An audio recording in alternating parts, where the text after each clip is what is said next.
the only leadership framework that you will ever need. Bold claim? Maybe, but I stand by it. This framework, the EFG leadership framework, will iterate with your company from the early days of being 3 people in a basement around a table all the way up until you're a unicorn, if that's the path you decide to take. So when I talk about a leadership framework, what do I mean? For our purposes, a leadership framework is the way that you choose to interact with your team to ensure that they maximize their output in achievement of your mission. Very simply, it's how you lead. So let's take a look at it here now. The leadership framework, EFG. E is for engage, F is for fulfill, and G is for growth. So when we are leading a team, they will only care about what we have to say so long as it's clear to them that we care about their outcomes. The more that we can intertwine the wants and needs that they have as individual people in both their personal lives and their careers with the outcomes that we need from them professionally, the more in alignment that will be in their overall success with our team. In my experience, if a person feels heard, likes what they're doing, or likes what the company is doing, and is growing in their role, they're not going anywhere. Why? Because their fundamental professional needs are being met. So let's dig into that. E, engage. When I talk about engagement, I mean that you are interacting and communicating with your team and ensuring that they feel heard by you. That doesn't mean that every idea that they raise, you implement. It does mean that every idea that they raise, that you listen to, think about, and communicate over. The need to feel validated is a basic fundamental need in any person. And this checks that box. This ensures that your team knows that you value their opinions and their ideas. That goes a long way to generating the goodwill that you'll need to succeed. The second part, F, fulfill. Do they like what they do? Do they derive significance either from the job they do or the mission of your company? Ideally both, but if at least one of those things is met, that goes a long way to their self-esteem and how they feel about themselves.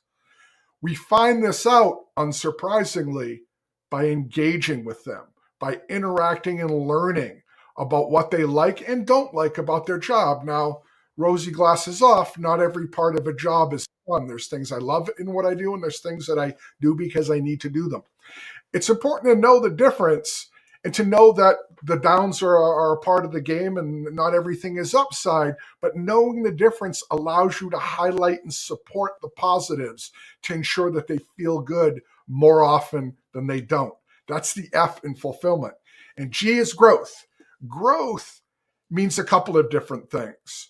Growth means their skills and responsibilities in their current job, and ideally a path to continued growth when they reach the cap in their current role. So if I were to join your company as a software developer, and my career path that I've identified as what I want to do, it leads to software architect.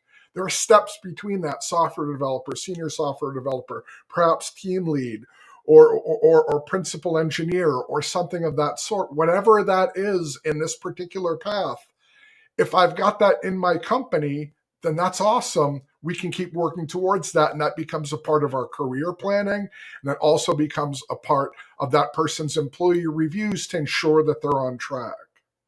Now, the EFG framework is how we get that maximum productivity from our team. It's how we build in retention from the beginning. But here's a note.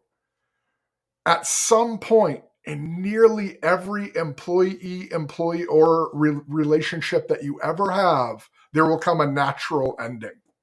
And that natural ending happens when one of this triad, EFG, breaks. So that same example earlier of the software developer, if the next step in that person's evolution is senior software developer, and they're there, they're ready, they're primed, but it's not existing in a timeline that works for them in your company, that's a natural end. It's probable that they're going to move on to another company. That's not a bad thing. Why? Two reasons. Number one, if they feel stagnant, they're probably going to begin to feel negativity about your company that's going to spread to other folks. Number two, if you don't make it an ugly scenario when they leave for a better opportunity in the short term, you create a situation where they're likely to come back if the right next opportunity manifests with you. Or at the very least, you've got someone with positive feelings and intentions about your organization out in your ecosystem. And that can lead to client referrals, that can lead to candidate referrals, that can lead to testimonials and positive reviews and all sorts of great stuff. But it all centers around this framework: engage, fulfill, and grow. Be the boss you wish you had. Be the founder that what you wish you grew up under. And you're going to find that folks stay loyal to you longer, stay productive with you for longer, and are what you need them to be in order to achieve. And huge bonus, they're going to love you while they're doing it. Why? Because you're fulfilling what they need. If this topic is this type of thing that you like, you're in the right place. Here on this channel, we speak exclusively about startup, early stage businesses and their different wants and needs, and we ensure that you have the tools you need to thrive as a founder or early stage leader. If you haven't already, check out my book, Destination Employer, #1 bestseller on Amazon, or check out our program, destinationemployer.co. You'll love it.